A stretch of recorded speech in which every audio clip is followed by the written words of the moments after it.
Hello, and welcome to Opera Insight 2025. I'm your presenter, Dr. Don Feinberg, and this is Episode 1, Puccini's La Bohème. For many of us, La Bohème is the quintessential operatic love story, and for others, it's the gateway drug to opera. If you've never seen this opera or any opera and you're thinking of coming for the first time, I warn you now, if you come to this production, you'll be back again and again. The music is sublime. Certain passages will delight you as you play them over and over again in your mind. The story is captivating. It engages you as an entertainment, but perhaps more significantly, as those of you familiar with Opera Insight no doubt anticipate, the story speaks to us on a deeper psychological level. For those of you who've seen La Bohème countless times, especially if you're wondering whether this production will measure up to your expectations, I assure you that it can and it will. The opera's director, James Robinson, has done many productions of La Bohème. He stated that he's learned a lot about seamless transitions for the piece. Now, if you saw M. Butterfly here a couple seasons ago, you know how masterfully he directs transitions. In this production, he focuses on bringing something new without, as he puts it, turning it on its head. This is director's discretion at its best. It is the high middle ground between an unsuccessful extreme of merely repeating a production so that it lacks appeal, or on the other extreme, making it so new that it's distracting and confusing. This production flows so seamlessly that you will hardly notice how brilliantly he pulls it off. So, how does he do it? Well, first off, he stages the opera in an era that makes the narrative of the opera flow smoothly. And that era is the 1920s. The choice is not arbitrary. The Roaring Twenties was a period following the First World War and was an era of carefree frivolity. Paris was recently electrified and it operated on a primitive power grid. Also, the celebratory and traumatic aftermath of the Great War were in evidence everywhere. This opera includes these features in how its narrative unfolds. It's a perfect foil for the story's bohemian characters and their lifestyle. We are all aware of the ominous turn of history awaiting Europe at that time, and it mirrors the unfolding tragedy of the opera itself. Moreover, this historical era included a widening gap between the wealthy and the impoverished, and in doing so, it involves us in a narrative from 100 years ago that continues to be relevant today. So, let's take a look at the story and the directorial decisions that James Robinson made, so we can take pleasure from the thoughtfulness that went into the opera. The good news is, and there really is no bad news, that once described, you can just forget about them. Sit back and enjoy the opera and its music. So for any of you that remain skeptical about why we do La Bohème yet again, actually it's the 13th time here at Santa Fe Opera, I will assure you, 15 minutes of music in the first act will remove all of your doubts. So, let's begin. When we enter the theater, we see the modest quarters of our four Bohemian artists. The backdrop is a grayish photo of the iconic rooftops of Paris. As an aside, I recently saw an old movie called Midnight in Paris. To set the tone with typical French music playing in the background, iconic scenes of Paris were shown one after another. The glass pyramid of the Louvre, the view of the Champs-Élysées, and the Arc de Triomphe, the cafes, the fountains, and of course, the Eiffel Tower. But right there in the middle of these scenes was a flash of the rooftops of Paris. And this is just what we see as we enter the theater. The opera may be set in the Art Deco of the 1920s, but the backdrop leaves little doubt in what city the opera takes place. And you don't need the Eiffel Tower to make the point. There's no long overture here. Act 1 opens with a blast of the brass, followed by the lighter flute. The juxtaposition of the musical expressions are there as if to say there are serious matters afoot, covered by gay frivolity. In the opening minutes of the opera, and revisited at the end, the opera embraces this contrast. We are thrust into the lives of our bohemians. They are irreverent, and they decry the rich and powerful men that they encounter. Marcello, the painter, refers to the painting on his easel. It is the Red Sea of mine. It makes me feel cold and numb, as if it were pouring over me, and I think I'll drown the Pharaoh in it in revenge. In response, Rodolfo the poet quips, I think of that no good, hateful stove of ours that lives a gentleman's life of idleness. This exchange happens in the first minutes of the opera. It foreshadows their puerile bamboozling of rich old men. Notably, and shortly thereafter, their landlord, and after that, Musetta's paramour in Act 2. We'll get back to getting the better of their betters a little later. In the opera, next, we quickly learn the boys have another source of stress, not just rich old men, but also from a woman.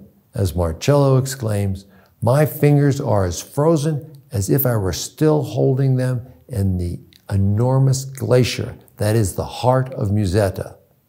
And what makes her so cold-hearted?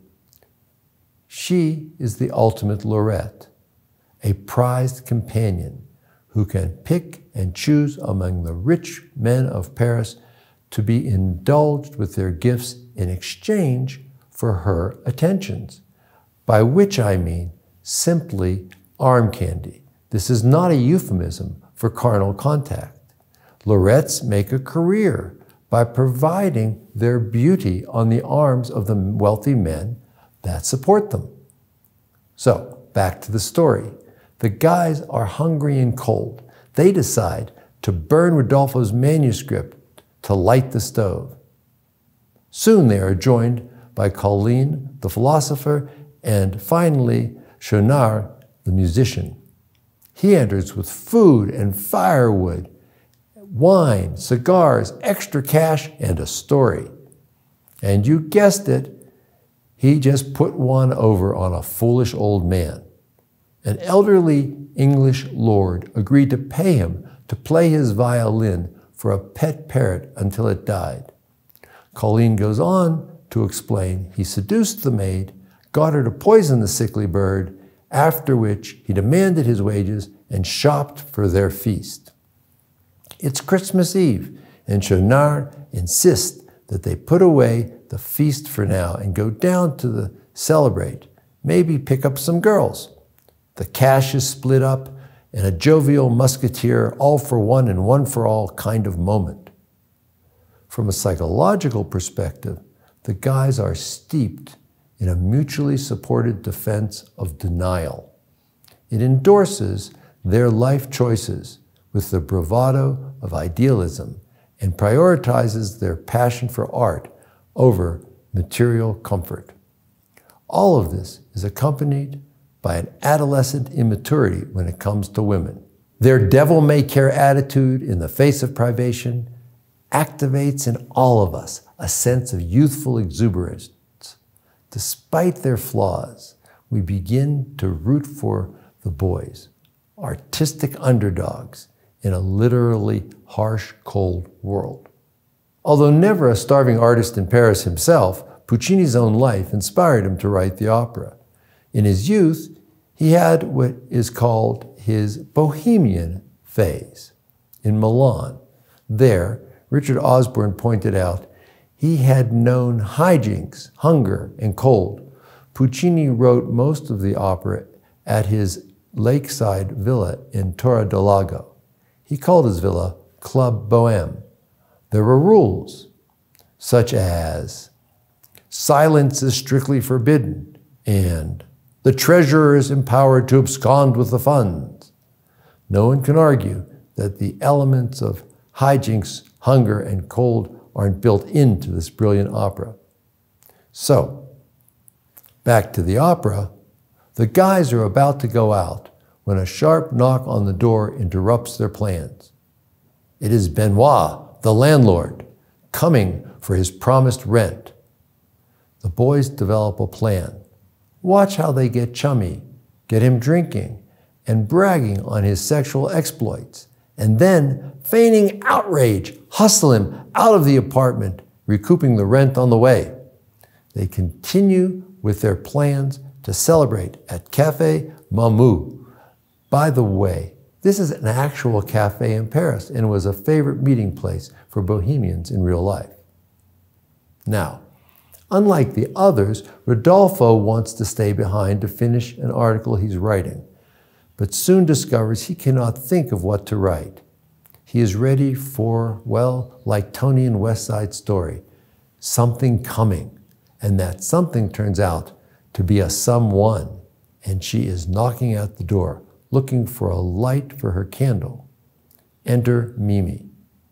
Remember, it's the 1920s. The new electric grid of Paris often fails. Because Mimi trusted the electric grid, she very well might have need for a light while not having the matches on hand. It makes her visit to her neighbors more credible. Thus begins one of the greatest tragic love stories in all of opera. Soon after entering, she weakens and faints, and this reveals the true adversary to their love, not another man, but rather consumption and death itself. Their flirtation of extinguished candles and lost keys soon deepens. It turns into a mutual exchange of self-revelation. Now, we in the audience are simultaneously introduced to the blossoming of their love and the realization that theirs will be a short and passionate connection ending in death. Psychologically, the beauty of the music seduces us into a world where our longing for love and the inevitability of death mingle in our own psyches, while our focus is drawn to their meeting. Dramaturgically, simply said, our understanding of the structure of the narrative ingeniously has our two lovers tell each other about their lives. We in the audience bear witness rather than merely feel factually informed. They fall in love with each other as we fall in love with them. Then they sing their memorable duet where Rodolfo proclaims his love and Mimi acknowledges that she is in the hands of Amour, the god of love. Psychologically speaking, they meet in the dark and their relationship brings back the light, temporarily at least. It is probably why we find moonlight so romantic. It provides brightness in an otherwise darkened world. In any case, the die is cast. Theirs is the seed of tragic love that has been planted as winter arrives at the end of December. And yet, they dream of redemptive power of the springtime when they might hope for a happy love. Act 1 ends as their relationship is launched. Act 2 opens with the busy street scene. It integrates musically and draws us into the celebration. As one critic, Dennis Foreman, commented about the opening of Act 2, once heard, never forgotten. The scene changes as the poor artists try with their newfound money to enter the swanky cafe. The maitre d' won't let them into the fancy main dining room, yet he cannot refuse them service, so he seats them in the bar. Things heat up when Musetta enters. The bitter Marcello has complained about her cold-heartedness. Now she shows up at Café Momu with her elderly sponsor, Alcindoro. Clearly, they could have been seated in the dining room, but Musetta insists on a table in the bar. It is pretty obvious. Musetta is no more over Marcello than the poor artist is over her. They snipe at each other. Sniping all perfectly set to music. And as a part of this sniping is the well-known set piece, Musetta's Waltz. It is an aria of seduction if there ever was one. She sings in general about her desirability to the enthralled onlookers, but obviously she's directing her taunting, seductive attentions to Marcello until he can no longer stand it. As an aside, Musetta wonders how to get rid of Alcindoro. She feigns a foot injury and fools the old man by sending him off to shop for shoes. Then she and Marcello have a passionate reconciliation. And obviously, this making up is going to be hot stuff. Now, the group is presented with the bill as a military parade, remember those veterans of World War I, begins to pass. I say bravo to the director for making this transition seem so much a part of the setting. Meanwhile, the Bohemians are out of money. Musetta arranges to stick Alcindoro, the rich old man with the bill, and they join the parade and march off as we march off to intermission. After the break, Act 3 opens at the closed city gates. We are at the outskirts of town. It is a cold, snowy dawn in the dead of winter. We feel the weight of the reality of life in Paris at that time, with its injured, unemployed veterans, alcoholism, and poverty. Rodolfo, Musetta, and Marcello are already inside a bar nearby. The gates open and a crowd of tradespeople and street sweepers and Mimi enter. She's looking for Marcello. He comes out and updates us. He's been working, painting signs for the bar, and Musetta has been giving singing lessons. Mimi explains things are not good. Rodolfo is jealous and they frequently fight. Rodolfo comes out and Mimi hides.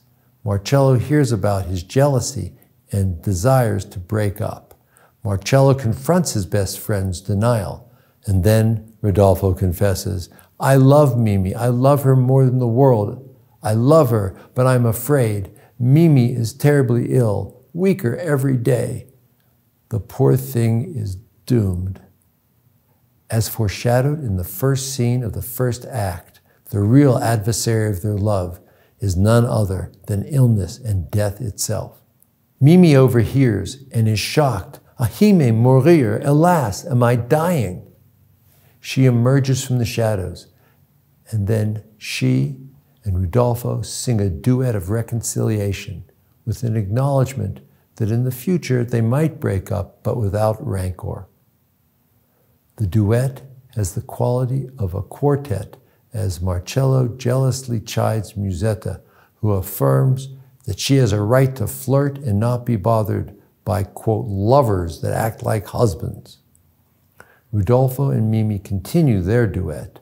They decide to stay together all winter and not break up until spring, postponing an inevitable parting. Notice how their bright love is surrounded more and more by the darkness of reality. It's in the lighting, it's in the costumes, it's in the dead of winter. It's in the backdrop of the setting. We are no longer looking at the rooftops of Paris. Instead, in eerie foreshadowing, we see in the backdrop a cemetery. Act 4 finds Marcello and Rodolfo back in the garret. They are moving out and trying to move on. Months have passed, each feigning indifference about their girlfriends and each chiding his friend as a liar, that they are still in love. Schaunard and Colline arrive with bread and salt herring for a meager dinner. We have an inkling things are not the same. Even though there's witty repartee, something has definitely changed. Musetta arrives with the news of Mimi's decline, and she is on the way. Mimi is so weak, she explains, she can hardly climb the stairs. As she arrives, listen for the echo of Mimi's theme in the music. Musetta offers to sell her jewels for some medicine and to get a muff to warm her cold hands. She and Marcello go out. Colleen offers to sell his coat and urges Schaunard to leave Mimi alone with her beloved Rodolfo. Mimi declares her love. I have so many things to tell you, or just one thing. Huge as the sea, deep and as infinite as the sea. I have to tell you, you are my life. We hear their love theme playing for their final farewells. They recount the story of their first meeting. The others enter and see Mimi is not resting, but in fact has died. Rodolfo sees it on their faces. He calls out her name as the world that they've created literally shatters. The echo of what has been called the most famous music in all of opera still lingers. Puccini's incomparable score provides a grounding so that we can explore what is meaningful in each and every of our own lives. Rich or poor, the fragility of being human cannot be denied. Our most passionate loves ultimately end in loss. And yet, our journey through life is made meaningful by our loves and supportive friendships, our humor and our resilience. As Rodolfo calls out Mimi, there's rarely a dry eye in the house, because on a deeper level, their story is our story too. Next time, Episode 2 considers Mozart's most famous rom-com, The Marriage of Figaro. See you then.